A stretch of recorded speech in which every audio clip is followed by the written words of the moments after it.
Bonjour les humains, 20, non, épisode 29, on n'est pas le 29, c'est l'épisode 29 de la playlist Ce qu'il se passe après. Nous sommes le 2 juin 2026. Bienvenue si vous êtes nouveau sur la chaîne.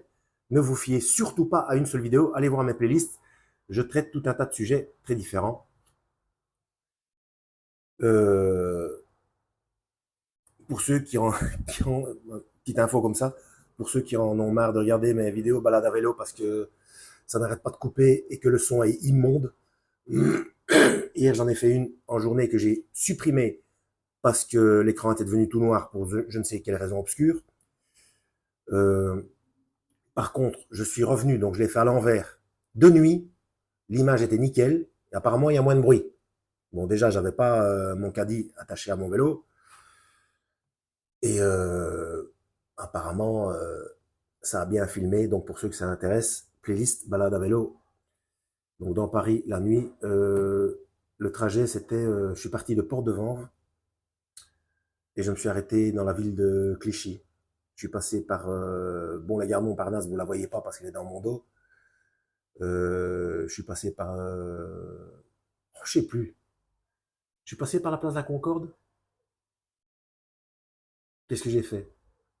Cette mémoire, c'est une catastrophe, hein, bon sang. Je me souviens la mémoire à court terme, elle est bon sang. Mon premier souvenir, j'avais 8 mois, c'est très furtif, hein. Celui d'après, j'avais 2 ans et demi. Ça, alors, c'est complètement inutile, mais c'est toujours là. C'est d'une débilité. Par contre, mon trajet d'hier soir, après on s'étonne que j'ai toujours faim. En même temps, si je me rappelle pas, si je me rappelle jamais si j'ai mangé ou pas, bref. Oh, l'air est encore une fois formidable aujourd'hui, hein. Oh, merveilleux. Bon, on va y aller. Ça fait déjà 2 minutes, j'arrive pas à me souvenir. Donc, ce qui se passe après, épisode, qu'est-ce que j'avais dit? 29. On s'en fout, on continue. Ce sera sur le titre. Sur le titre. Alors, donc c'est quelqu'un. Ah, ouais, je n'avais pas lu l'expérience de la personne. J'avais seulement lu l'explication. Donc, regardez l'épisode précédent pour voir où je m'étais arrêté. Et là, c'est le témoignage en question. Après tout ce fracas, après cette longue avancée à travers l'espace noir, toutes les pensées de mon enfance et ma vie tout entière m'attendaient au bout du tunnel, comme jaillissant devant moi. Ce n'étaient pas exactement des images, je dirais plutôt des formes de pensée. Je ne sais pas comment vous l'expliquer, mais tout était là, tout se trouvait là en même temps. Je veux dire, pas une succession de tableaux scintillants l'un après l'autre, c'était une vue mentale de tout l'ensemble à la fois. Je pensais à ma mère, à mes mauvaises actions. En revoyant les sottises que j'avais faites étant enfant, je pensais à mes parents et j'aurais tant voulu ne pas avoir fait les choses que j'avais faites. J'aurais voulu revenir en arrière pour les défaire. Ouais, mais un enfant, c'est innocent. Alors, si le Seigneur nous fait revoir notre enfance, ça doit être à partir d'un certain âge, ou enfin là où on commence à avoir la conscience du mal, probablement. Bon, on verra bien. Alors, dans les deux exemples qui suivent, bien qu'il n'ait pas été question de mort apparente, mort entre guillemets, apparente, il y eut en fait un sérieux traumatisme psychologique. Non, physiologique, pardon, physiologique, c'est pas pareil. Alors, le témoignage, tout arriva très brusquement. J'avais eu un peu de fièvre et je ne me sentais pas très bien depuis une quinzaine de jours. Mais cette nuit-là, mon état s'aggrava rapidement et je me suis senti de plus en plus mal. J'étais dans mon lit et je me rappelle avoir essayé d'atteindre ma femme pour lui dire que j'étais très malade. Mais il me fut impossible de faire un mouvement. Ah, mais moi, j'ai déjà eu ça. Et parmi vous, certainement, des personnes ont eu ce genre de choses. On est cette sorte d'entre-deux.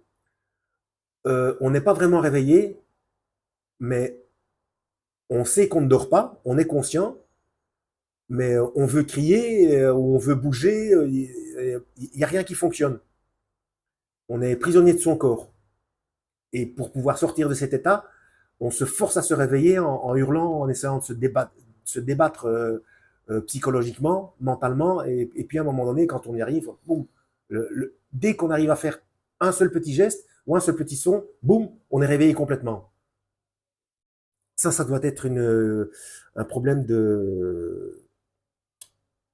de connexion entre le cerveau.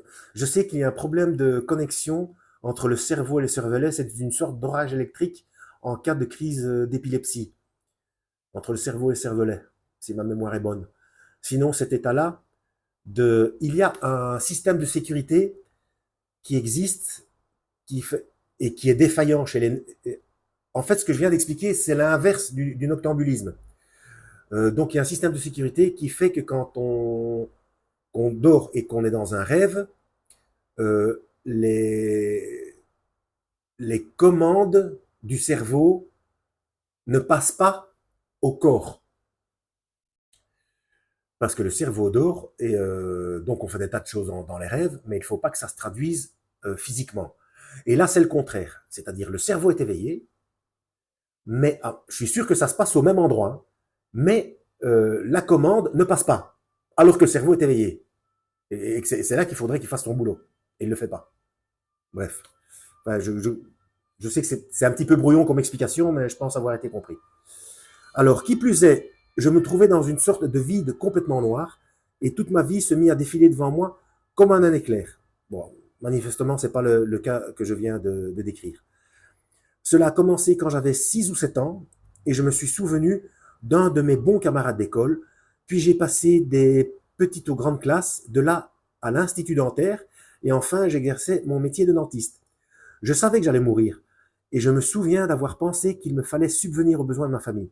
J'étais dans l'angoisse à l'idée de mourir, en pensant à certaines fautes que je regrettais d'avoir commises dans ma vie, et à d'autres choses que je regrettais de n'avoir pas commises, que je regrettais de n'avoir pas faites. Ce retour en arrière prenait la forme d'images mentales, disons, mais c'était des images beaucoup plus vives qu'en temps normal. C'est ce que j'ai expliqué auparavant, hein, c'est que quand on décède, apparemment, lui, il n'est pas vraiment mort. Mais tous les gens qui sont cliniquement morts, donc électroencéphalogramme plat, électrocardiogramme plat, quand ils reviennent, ils disent que le, le véritable réel, c'est après la mort. Et c'est la vie physique qui est un petit peu floue et un petit peu comme un rêve. Donc, c'est l'inverse de. Parce que il y a des gens qui pourraient penser, enfin, il y a des gens, c'est factuel. Des gens pensent, oui, mais en fait, oui, c'est un petit peu comme dans un rêve. Tu t'es imaginé que tu étais encore vivant après ta mort, mais non, non, non, c'est l'inverse. Le véritable réel, c'est quand la conscience est sortie du corps.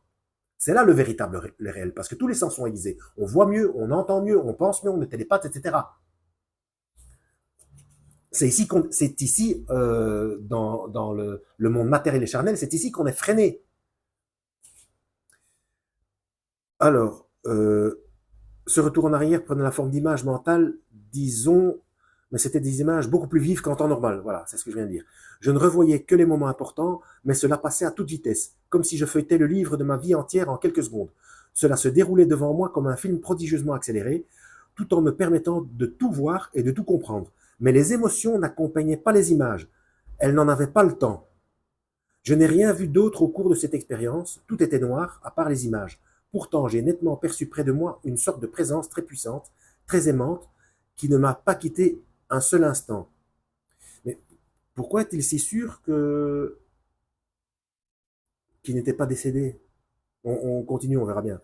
C'est vraiment très curieux. À mon réveil, j'aurais pu raconter à n'importe qui les moindres étapes de ma vie avec tous les détails, grâce à ce qui venait de m'arriver.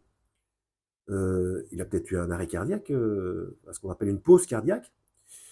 C'est une aventure extraordinaire, mais j'ai beaucoup de peine à la traduire en mots, car elle s'est déroulée rapidement et cependant avec une parfaite netteté. Du coup, là, le docteur, pourquoi est-ce qu'il dit, dans les deux exemples qui suivent, là, je n'en ai lu qu'un, hein, bien qu'il n'ait pas été question de mort apparente, qu'en sait-il, puisqu'il n'y a pas eu de test, il n'y a pas eu d'électrocardiogramme ni électroencéphalogramme. Donc il ne peut pas le savoir. Il y a peut-être eu une pause cardiaque, un arrêt cardiaque de quelques secondes. Le temps à la conscience de. Enfin bref. Un jeune soldat, combien de temps j'ai mis 10 minutes. Je peux faire le suivant? Oui. On va terminer le chapitre. Un jeune soldat démobilisé décrit ainsi son retour en arrière.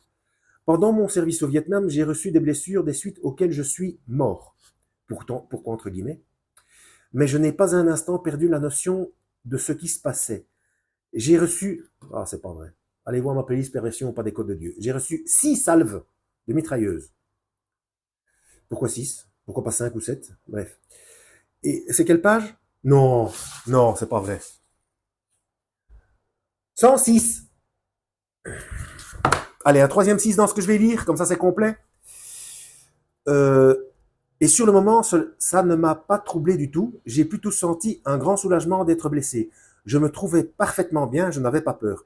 À l'instant de l'impact, toute ma vie a commencé à défiler devant moi. Cela remontait à l'époque où j'étais tout bébé, puis les images se sont mises à progresser dans le temps. Je me rappelais tout, et tout était incroyablement vivant, parfaitement net en face de moi. Cela jaillissait à partir de mes tout premiers souvenirs et parvenait à l'heure présente, pardon. Le tout en un rien de temps. Si vous saviez, donc, je mets tout un tas de trucs par rapport à ce que je suis en train de lire dans ma playlist, donc dans ma playlist Perversion ou pas des codes de Dieu, notamment des choses de la playlist de Dan Brown et d'autres bouquins, etc. Si vous saviez le nombre de choses que je ne vous dis pas, que je vous montre pas, en fait, je perdrais mon temps à ça. Je ne ferais que ça. Il n'y avait rien de pénible dans tout ça. J'y assistais sans regret, sans éprouver le moindre sentiment de frustration. La meilleure comparaison qui me vient à l'esprit serait la projection d'une série de diapositives, comme si quelqu'un se chargeait de faire défiler des photos à toute vitesse. Enfin, voici un cas produit par une intense émotion face à un danger imminent. Pendant l'été qui a suivi ma première année d'études supérieures, j'ai pris un emploi de routier. J'avais à conduire un camion avec un semi-remorque. Or, cet été-là, je souffrais d'une tendance à m'endormir au volant, pardon. Bon, j'ai lu toute la page, il n'y a pas de troisième 6. J'ai rien dit, je m'incline. N'empêche, peut-être encore avant la fin du chapitre, hein, je ne sais pas. Il n'y a plus qu'une page. Un matin de bonne heure, je conduisais mon camion sur un long trajet. J'avais la tête qui dodelinait. Dodeline. Je dodeline. Là, je dodeline. Petite référence pour ceux qui connaissent De Funès. C'est dans, je ne sais plus, Le Petit Baigneur, possible? Bref. La dernière chose dont je me souvienne est d'avoir vu un panneau routier, après quoi je me suis assoupi. Immédiatement, j'ai entendu... et qu'est-ce qu'il y avait sur le panneau routier? Ce serait pas un 60 à l'heure des fois? Oui, j'exagère, mais j'aime bien. Alors, immédiatement, j'ai entendu un affreux crissement. Ma chaîne est déjà suffisamment nulle comme ça, autant la rendre un petit peu plus ludique, hein, de temps à autre. Le pneu extérieur droit venait d'éclater. Et par suite du déséquilibre du poids du camion, les pneus de gauche ont éclaté aussi. Camion? Le camion. Combien de pneus? Du coup, le camion s'est couché sur le côté et a continué à glisser le long de la route, en pente, en direction d'un pont. J'ai eu peur parce que je voyais que le camion allait heurter le parapet du pont. Parce qu'il dit le pneu extérieur droit. Un seul. Et puis, il dit les pneus de gauche. Mais il dit pas combien. Il dit pas combien. Peut-être qu'en tout, il y en a eu 6, je sais pas. Il y a quand même un camion et avec une remorque et tout. Hein, bon. J'ai eu peur parce que je voyais que le camion allait heurter le parapet du pont. Eh bien, durant le court laps de temps pendant lequel le camion glissait, j'ai repensé à tout ce que j'avais fait. Je n'avais que les grands moments. Je n'ai vu que les grands moments, mais comme s'ils étaient réels. Je me suis d'abord revu en train de suivre mon père marchant le long de la plage. Je devais avoir 2 ans. Zut, c'est un 2, c'est pas 6. Après, il y a eu d'autres images de ma première enfance. Je me suis rappelé que j'avais cassé le beau wagon rouge tout neuf qu'on m'avait donné pour Noël quand j'avais 5 ans. Il tourne autour du 6. Et je me suis revu pleurant au moment d'aller à l'école, affublé de cet horrible imperméable jaune que ma mère m'avait acheté. Je me suis souvenu d'un tas de détails de chacune de mes années de classe, j'ai revu tous mes professeurs et les petits faits marquants de chaque année. Après ça, les études secondaires, le stage que j'ai fait dans une épicerie et tout le reste jusqu'à l'heure présente. Tout cela et bien d'autres choses encore me traversaient l'esprit à toute allure. Cela n'a probablement duré qu'une fraction de seconde. Et puis tout a cessé et je me suis retrouvé debout en train de regarder le camion. Je me suis cru mort. Je m'imaginais que j'étais devenu un ange. Non, on ne devient pas des anges. On peut être des anges, entre guillemets, des malach. Vous en avez un devant vous. Un malach, donc le terme hébreu, hein, messager. Il y a des messagers célestes, des messagers terrestres. Et en plus, mon nom de famille, ça veut dire de l'arrivée de l'ange en flamand. Donc voilà. Moi, j'ai le droit de le dire. Voilà. Alors, je me suis mis à me pincer pour voir si j'étais vivant, ou bien un fantôme, ou je ne sais quoi. Du camion, il ne restait qu'une épave. Quant à moi, je n'avais pas une égratignure. Je m'étais probablement dégagé en sautant par le pare-brise, dont la vitre était partie en miettes. Quand j'ai retrouvé mon calme, je n'en revenais pas de ce que les événements de ma vie, de ce que les événements de ma vie qui m'avaient laissé une impression durable me soient tous repassés dans l'esprit pendant cet instant critique. Bien sûr, je pourrais très bien évoquer de nouveau toutes ces scènes et en revoyant chaque image, mais cela prendrait au moins un quart d'heure. On l'a. Pour ceux qui ont suivi, vous avez compris. Pour ceux qui n'ont pas suivi, j'explique à la fin parce qu'on arrive au bout là. Tandis que là, tout m'était revenu automatiquement et en moins d'une seconde. C'était incroyable. Un quart d'heure, 15 minutes. 1 et 5, 6. Voilà, on les a. Fin du chapitre. Ouais, après, ce sera chapitre 10, frontières ou limites. Donc, ce bouquin-là, c'est quand même... bon, si vous n'avez pas lu, si vous n'avez pas vu la playlist depuis le départ, ce qui se passe après, regardez, il y a un petit morceau de sous-chapitre l'arnaque, hein, où il y a 9 ou 10, bon, peu importe. C'est quand même plus intéressant et plus cohérent. Ça, c'est l'enquête médicale. Hein. Allez regarder la playlist depuis le départ, vous allez voir. C'est l'enquête médicale. Et ce n'est pas histoire d'attirer dans des méandres de manipulation et de se faire soi-même Dieu, etc. Voilà, bon, bref. Manger, voilà. On va manger, petit déj. À la prochaine, donc des playlists correspondantes en description avec d'autres informations de ma chaîne ou d'autres chaînes. À la prochaine, lisez la Bible et que Yahweh vous guide.